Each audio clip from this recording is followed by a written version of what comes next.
Yo, welcome back to my channel mga kaumay. Usapang mga motor naman tayo na to.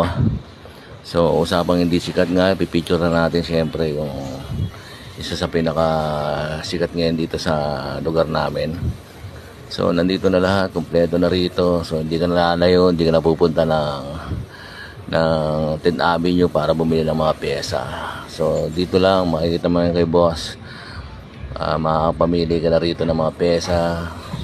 Siyempre, tumitira din sila rito ng mga panggilid, overall.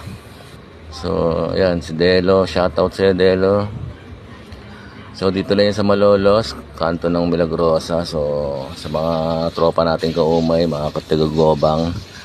Siyempre, ayan. Lahat na ng ano rito, gulong. So, kumpleto rin sila rito. So, makikita nyo naman, napakaraming customer. So, araw-araw yan. So, pipila ka nga lang pa nagpagawa ka. Konting pasensya rin. Siyempre, sobrang daming ginagawa nila rito. So, yan. Makikita nyo naman, di ba? So, dito lang. Punta lang kayo rito mga kaumay, mga tiga-kugobang. Yan. Makikita nyo naman yung shop nila rito sa kanto ng Milagrosa. Siyempre, yan. Marami kayong pagpipili ang pyesa rito.